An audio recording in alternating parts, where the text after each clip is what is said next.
Assalamualaikum warahmatullahi wabarakatuh. Halo guys, tak kenal maka tak sayang, sayang ayo kenalan. Anak kecil dimandiin, oh walu pergi ke KUA. Perkenalkan saya Iin dari 1042. Nah guys, di sini saya akan memaparkan dua materi. Yang pertama, sejarah agama Hindu dan Buddha. Yang kedua, teori masuknya agama dan kebudayaan Hindu-Buddha ke Indonesia. Simak videonya ya guys. Sejarah agama Hindu dan Buddha. Yang pertama, saya akan menjelaskan tentang agama Hindu. Agama Hindu diperkirakan muncul di India antara tahun 3102 sebelum Masehi sampai 3500 sebelum Masehi. Perkembangan agama Hindu di India pada hakikatnya dapat dibagi menjadi 4 fase. Zaman Weda. Zaman ini dimulai ketika bangsa Arya berada di puncak lembah Sungai Sindu, sekitar 2500 sampai 1500 sebelum Masehi. Dewa tertinggi yang mereka anggap sebagai penguasa alam semesta mereka disebut Trimurti. Terdiri dari 4: Brahma pencipta alam, Wisnu pemelihara alam, dan Siwa, dewa perusak alam dan dewa kematian. Yang kedua, zaman Brahma, sekitar 1000 sampai 750 sebelum Masehi. Pada zaman ini pula mulai disusun tata upacara keagamaan yang teratur dalam sesuatu yang kemudian disebut Kitab Brahmana.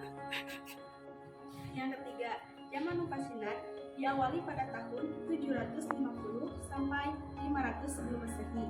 Pada zaman ini, yang dipentingkan tidak hanya upacara dan tradisi saja, tetapi lebih daripada itu, yaitu pengetahuan batin yang lebih tinggi.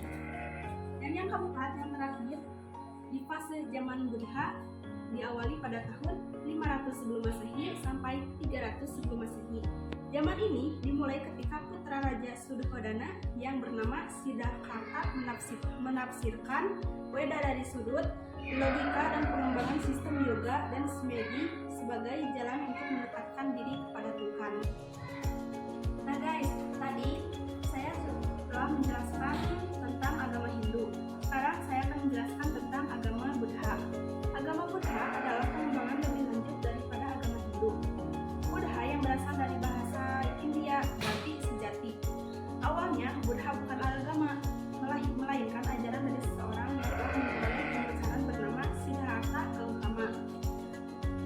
Pangeran Siddhartha adalah anak raja yang beragama Hindu dari suku Sakya bernama Suddhodana.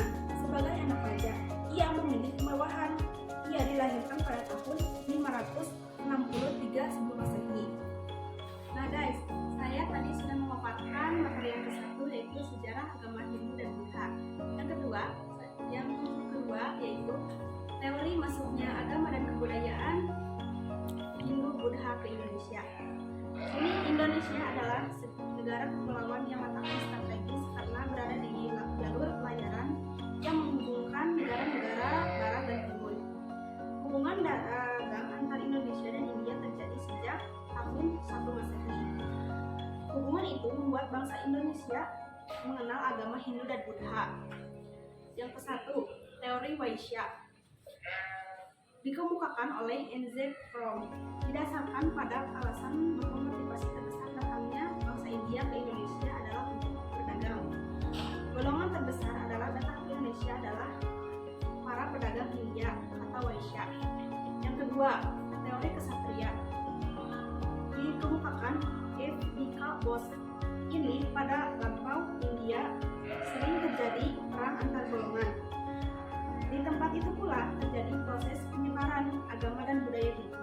Kelemahan teori ini adalah tidak adanya bukti tertulis bahwa pernah terjadi kolonialis oleh para ksatria India. Yang ketiga. Nah guys, yang ketiga, teori Brahmana. Menurut teori dikemukakan oleh Z. C. Chandler ini, Brahma datang dari India ke Indonesia atas hubungan pemimpin suku dalam rangka melegitimasi kekuasaan mereka sehingga setara dengan raja-raja di India. Yang keempat, teori arus balik, dikemukakan oleh G. Hoisdes ini. perkembangan pengaruh dan kebudayaan India dilakukan oleh bangsa Indonesia sendiri. Materi sudah saya sampaikan, kurang lebihnya mohon maaf. Saya akhiri perpantulan ya guys. Jalannya berkediri, pulangnya bawa gaji. Saya pamit undur diri sekian dan terima kasih.